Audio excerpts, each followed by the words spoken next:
sote kwa makini, tujitoe kwa hali na mali, tuijenge jumuiya bora. Jumuiya yetu sote tuilinde, tuajibike, tuimarike. Umoja wetu ni nguzo yetu, idumu jumuiya yetu.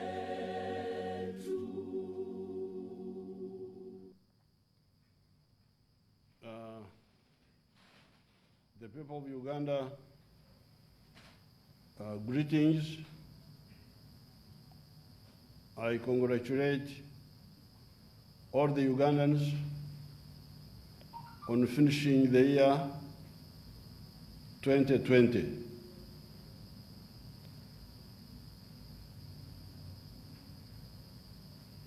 However, before I give the highlights and the challenges of 2020, I want to comment on one sad incident where the other day we lost a young person in his 40s. I didn't know him, but apparently he was doing good work in the Kawempe area. This was a young man called Zebra Senyange, whom I didn't know, but apparently he was supposed to meet me in the next few days. They had even organized for COVID tests. He was supposed to come and see me with other people. Then we had this unfortunate incident. I'm still investigating the exact elements that caused this tragedy. But the background to all this is that because of the indiscipline and criminality of some of the opposition groups, which resulted in the serious riots and violence of the other month, I deployed highly trained units from our army who had been doing much of the fighting in areas like Somalia, fighting ADF into the Kampala area. This is because of the weakness and corruption of some of the police elements, which had allowed Kampala to have no-go areas. These units started operating in Kampala around the 20th of November.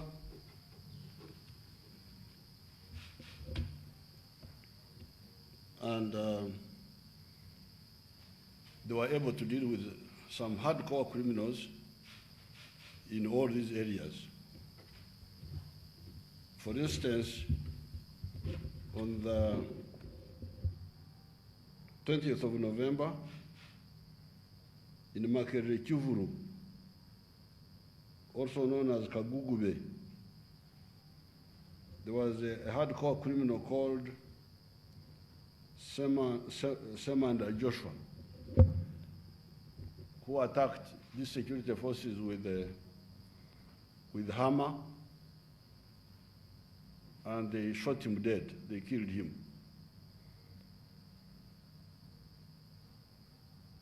apparently that was a very notorious criminal in that area. Then on the 24th of November, the same units operated along Nachivovo Channel, which had also become a no-go area for the police and the authorities. And there was a hardcore criminal there who tried to attack them, called Serunjuj Alex. He was killed, and then a number of hardcore criminals were arrested. I have the list here. And when they are arrested, many of them cooperate with the security forces. Like, for instance, Mwanya Robert, Agala, Sentongo Muhammad, Kitone Alan, Tukwasiwe Aaron, Katongore Richard, Kasuri Emmanuel, and so on. These are all available, and I would direct the security forces to show them to you, to the public. Now they are helping the security forces. Then others were released. These included Mabanja, Ainomwe Sugwa, Keyune,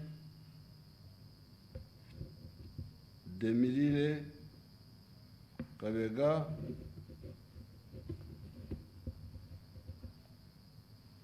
San Hilare, Twinamatsko, Kabanda,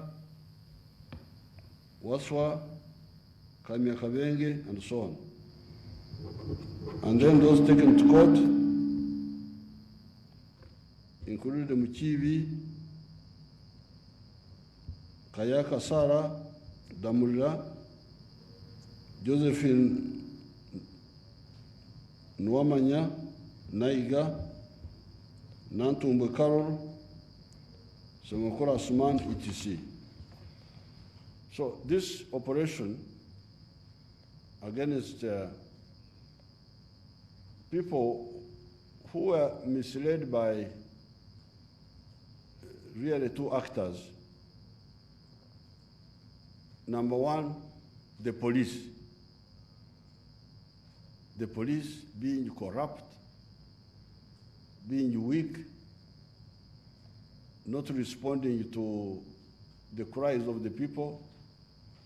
So this led the criminals to think that they are untouchable, that they actually, even after some of the young people who come to whom I talked to, like I had groups at Raiktura recently, from these ghetto groups, they seem to be saying that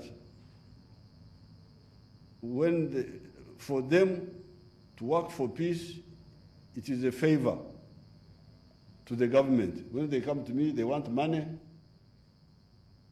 so that they stop doing crime. Then I was telling them that you people, you are not, you are obliged to keep the law. It's not a favor for you to keep the law. It is a duty. But because of the weakness of the police, some of these people had lost balance, and they think that working for peace is something the government should pay for. If you don't pay us, we shall cause chaos. And like the young people I was meeting in Raiktura, they were telling me how they had plans to ban, their leaders, their criminal leaders, had given them plans to ban Kampala, to cause chaos. I told them, I said, you can't do this. You cannot ban Kampala.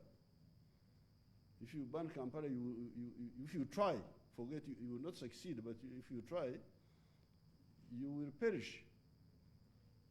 So it is that background that caused these units, which have nothing to do with the civilian matters, to come into Kampala. Now, on account of that background, information was received that this unfortunate young person, Zebra, was training boxers who then would be used by some people to attack civilians. Now, later on when I checked, of course I didn't know anything about this until the person died. That's when I started inquiry. Now, when I inquired, I found that actually Zebra was doing quite a good job in the Kawempe area. First of all, he was an NRM supporter. That's what I came to find out. And that's why he was planning to come and see me in the next few days together with others. But besides, he had been doing a good job in training the youth in the ghetto to live useful lives. I, however, got some information about how some of the youth trained by him were involved in the controversy, apparently, which is going on around a taxi park in that area between different groups. That was the only indication that people trained by him or under his control were involved in some local controversies. Anyway, that is neither here nor there. We normally get information, some of which is accurate, some of which is not accurate. The correct thing is to find out. And that's what these security people had gone to do, to take in Zebra and ask him some questions. They are operating quietly in these areas to be effective. Now, when they, unfortunately, I think that's where the unfortunate thing happened. When they got to the house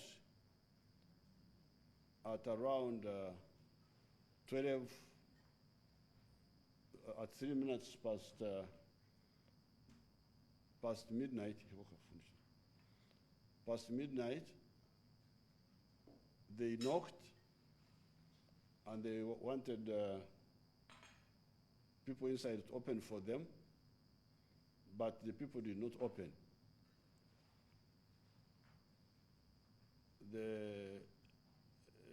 According to the wife, Mukankuchi, the one I talked to yesterday, actually Zebra was in the sitting room, but instead of opening, he went behind the house.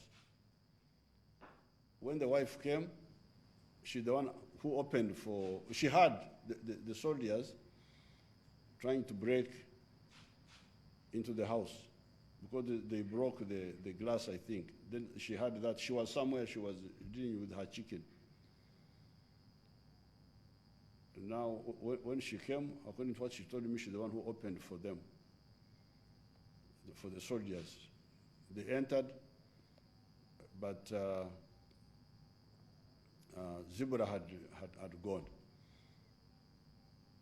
And apparently, he climbed over the fence and went somewhere. some distance away. Meanwhile, the wife and the son cooperated with the security forces, and there was no problem. Now, these security forces were in a number of groups. Some were here in the house, but others were around, like a military operation, because they are used to that type of operation. So now he goes and bumps into the other people who are far away, and that's why there is some controversy which I want to conclude. The soldiers involved say when they stopped him, he refused to stop and tried to fight with them. But we shall get the details of that. And that's how he was shot twice and he died. But we shall get more details. Initially, I didn't know. These were security. Yesterday when I was talking to the wife, I thought actually it was the criminals who would have killed him. But the wife told me that they had a police uniform. And I said, but sometimes the criminals, especially those who are sponsored by some of the external forces, can steal police uniform and pretend to be police when they are not. And that's why I really, for almost 12 hours, I was checking until later on, the security forces knew that I was involved, and then they informed me, and that's how I came to know that it was our own people who were involved. I'm very sorry about this. I've already talked to the wife and the son, and I'm going to investigate the whole situation, and I will inform the family and maybe the country later. However, this is all due to the reckless actions of the opposition groups, because wherever I go, they talk of intimidation. People are crying that they are being intimidated by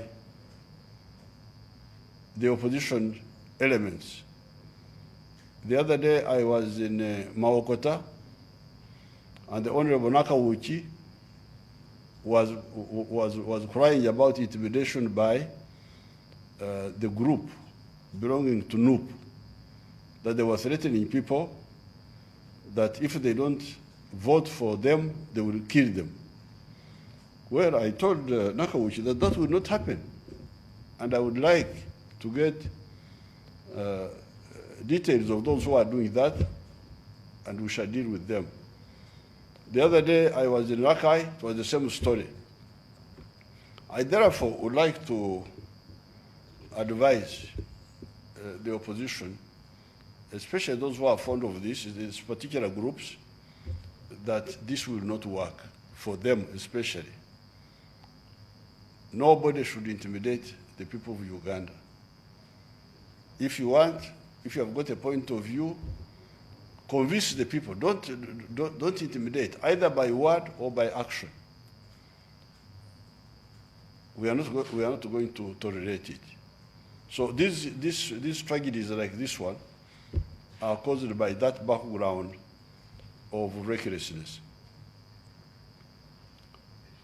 I thought I should point out this one before I talk about what I wanted to talk about. This year, 2020, is coming to an end. It has been a year of testing countries, not only Uganda, but all countries of the world. Here in Uganda, we had a number of tests, of challenges, to see whether we can manage or not. We started with the floods. The waters of the lakes and the rivers rose up to record levels. In May, the level of the water in Lake Victoria reached 13.49 meters.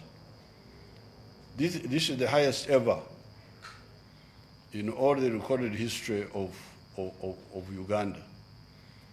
Ever since the British came here and started keeping records, the previous highest level had been in 1964, when the lake was at 13.41 meters.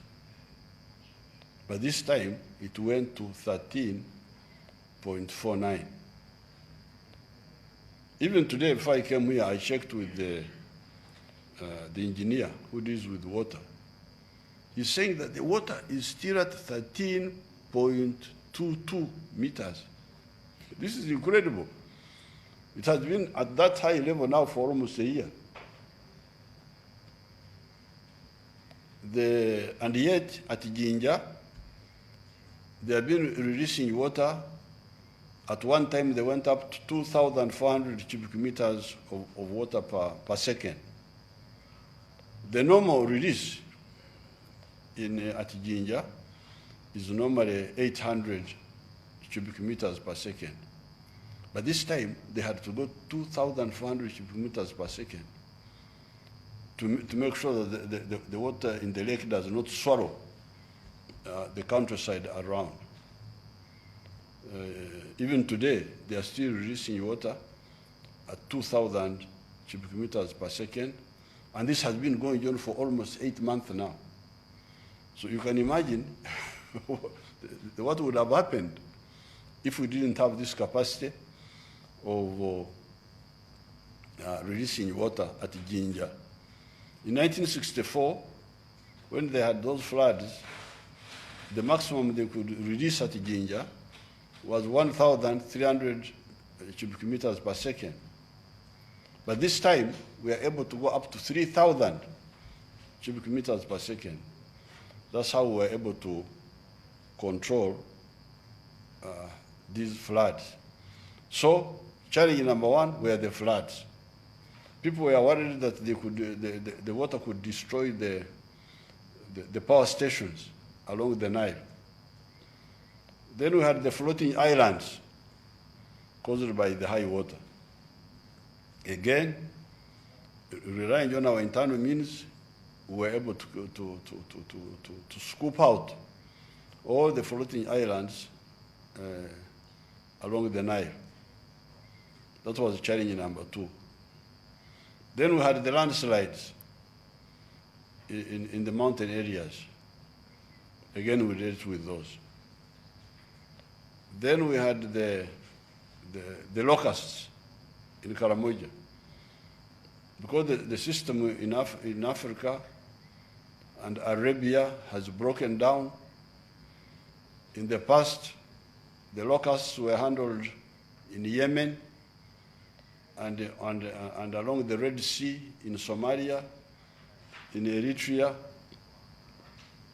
However, all these countries, many of these countries are in crisis now. So the locusts are not handled there because these are desert locusts which lay eggs in the sands of the Red Sea, and then when the eggs, when they hatch, the locusts fly out.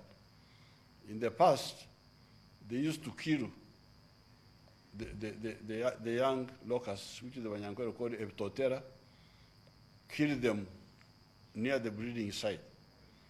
However, now because the governments have collapsed in those areas, in Yemen, there's no government, in Somalia, a lot of problems, so the spraying did not take place.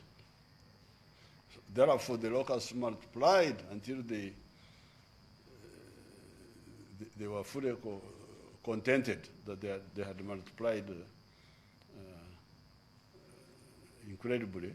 And then they came here to East Africa in big swarms. And people were very worried that but for us, we were ready. And we killed all the locusts. Then so that's challenge number 4. Then came COVID-19.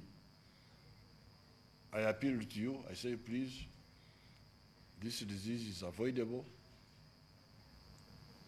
I was here many evenings telling you what to do to avoid the virus.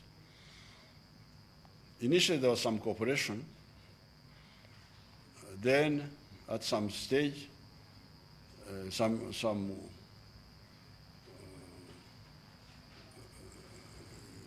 bad-spirited people started distorting our message.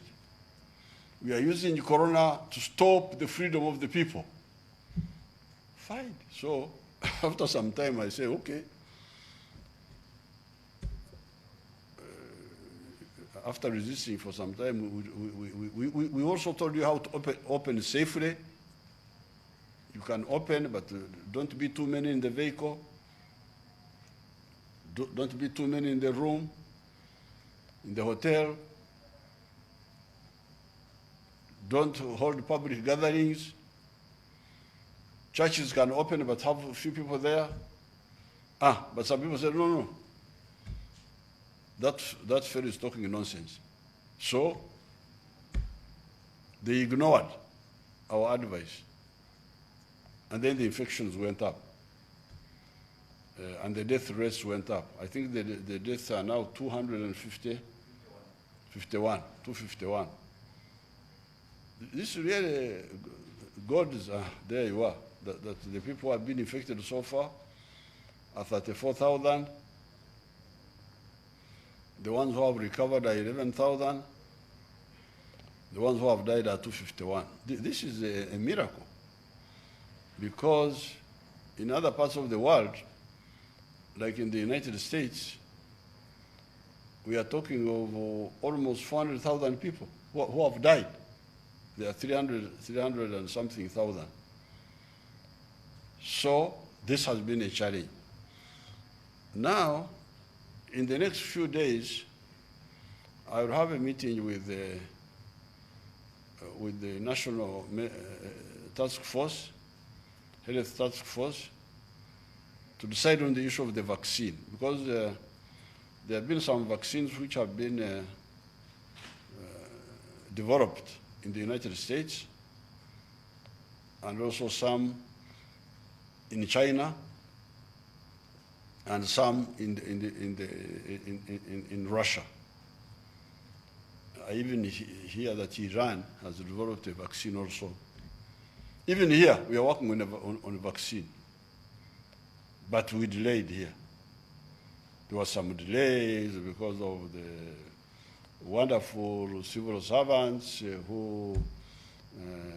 but also internationally, people think Africa should not have a vaccine of their own. This is what I was told. Because when we were importing some machines, you Africa, what do you need this for? Africans don't need this. We had to answer a question to show why there is a certain machine which is very important in developing your vaccines. Where our people had to answer, why does Africa, why do you import this? Your job is not to make, your job is to use. So how can you get out of order? So they thought I was out of order. Africans to want to make, that is not what they're supposed to do. They're supposed to buy and use and be led. But we shall make. Nobody will stop us. We are a bit late, but we are moving. I was told there were 3 lines of vaccine, but 2 are now the ones going forward. We are also working on the area of a cure. Actually, they should have started the trials on the 15th of December. I was ready, but now there were some other questions, some delay, which when I checked, they were good questions asked by the Higher Council of Science, but they're about to start the trials. They are telling me that the thing works when they try it informally, but want to do it now formally, So they think that they say, and the people who say are people who know what they are talking about, that the cure works. But let's try it using the protocol of science, the procedures of science, and we see how to. This has been the year of challenges. But all the same, Uganda has managed because by the end of this year, the economy of Uganda will be 39, almost $40 billion by the foreign exchange method. If you use the PPP method, it will be $107 billion. And that's why we are telling you that we are about to enter the middle income category. All this is happening. The rate of growth in the year 2018-2019 was 6.8%. And this year would have been about 6 or 7% if it was not for this corona. The economy is now recovering. Last year, because of the corona, 2019-2020, it grew by 2.9%. This time it will go by 3.1%. But what is interesting is that people who are not Ugandans somehow understand things about Uganda better than the Ugandans. There is this group known as Bloomberg. Bloomberg, there you are. Bloomberg is a privately held financial software data media company headquartered in New York. Now, recently, it was ranking the rate of growth of countries in the world. You bring the world one, not this African one only. This is the world one. The one of the world. You didn't put it? The world one is here. If you take the whole world, the fastest growing country for the last 1, 2, 3, 4, 5, 6, 7, 8 years. They are there, but the letters are not very clear. The fastest is Bangladesh, then followed by Ethiopia. Then Vietnam, that's number 3. China, that's number 4. Uganda is number 5. In the whole world. There you are. Then followed by Ivory Coast, Egypt, Ghana, Rwanda, Kenya. So, in spite of the challenges, we have done very well. But as I've been telling you during the campaigns, if we solve a number of issues, there is nothing to stop Uganda. And we are achieving all this before we take advantage of our petroleum and gas. This is all without gas, without petroleum, without gas, without minerals actually. And yet our minerals sector is quite considerable. If you look at the gold, you look at the iron ore, you look at the copper, you look at the marble in Karamoja, you look at the petroleum, it's quite considerable deposits. Big deposits of bauxite in aluminium clays, in Bugweri, in Busoga. So, our potential and our future is very bright. So therefore, now that we are going into the elections in the next 2 weeks, I appeal to all Ugandans to really be patriotic for once. I am getting, in my job here as head of government and head of security services, I get all sorts of information. People who are planning to steal elections, including election officials who are bribed and change results or facilitate people are not supposed to vote or facilitate multiple voting.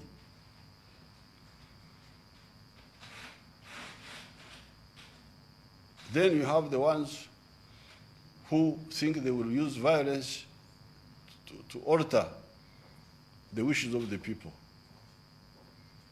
They will bring this group, they will bring that group, I don't know from where. Then we have been having the indiscipline of some of the candidates and some of the political actors.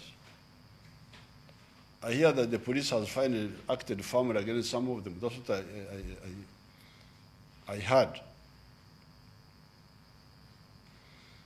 But I would like to appeal to everybody that please, be patriotic.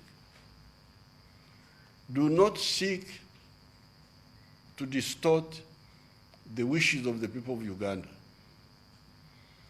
Elections are a periodic medicine.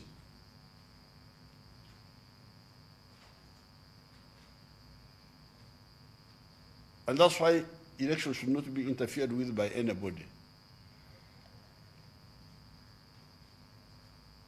If you do well, the people will vote for you. If you conduct yourself well, you bring good programs, or you perform well if you're in government, people will vote for you again. If they don't vote for you, that's punishment for not doing well.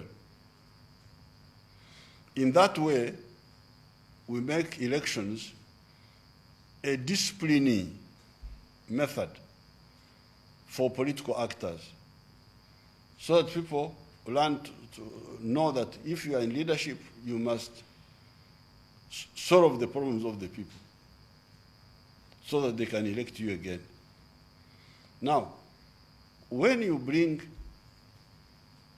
cheating in the elections, it means you are nullifying the power of the people. Actually, that's what one of the political groups used to say in the past. They used to say, whether you vote for us or not for us, we shall be in power. How will you be in power if we don't vote for you? For them, they were saying that they would be in power by violence, by force. In this case, people are saying we shall be in power by cheating, whether the people vote for us or not. This is subversion of the worst type, because it means you are overthrowing the power of the people. People have no power, because if they can't remove you or block you,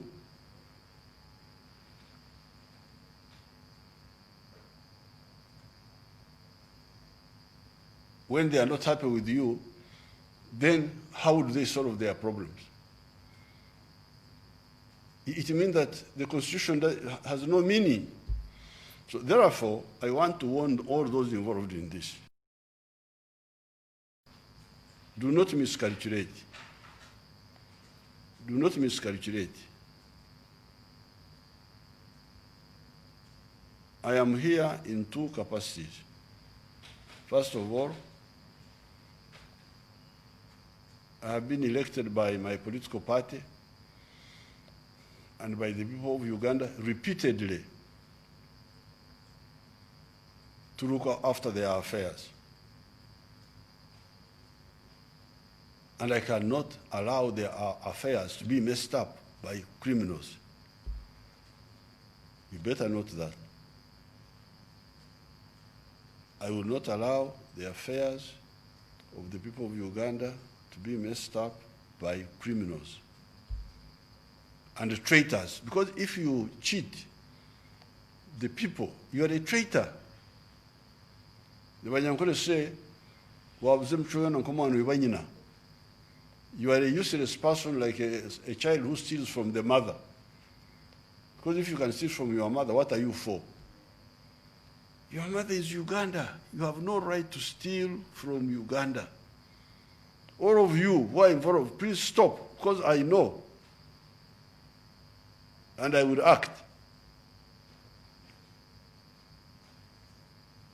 Secondly, I am the head of the Banansuko. The bushfighters, I'm their head. I've been leading them for the last 50 years,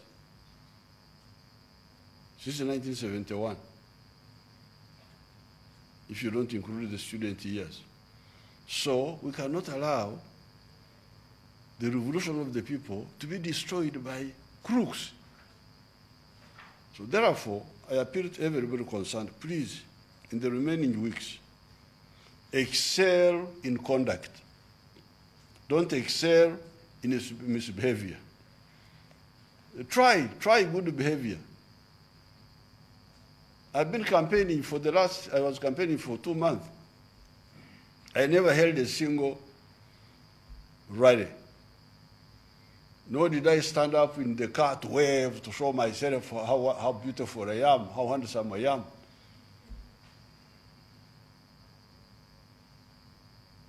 Even when people gather, I just wave them from inside my car, and I come and I talk through the radio. I have not held the right now to talk to you. I'm sure many of you are listening to me. If you have got something to say, why can't you say it in a safe way like I'm now here talking to you? So please, I appeal to you. It is safer for you to behave well in the remaining 2 weeks so that we have got good elections. Don't be tempted to think that you are too clever, because we are here. And we are here with our historical mandate and with the popular mandate. And we shall not tolerate anybody to mess up Uganda. I thank you, and I wish you good luck.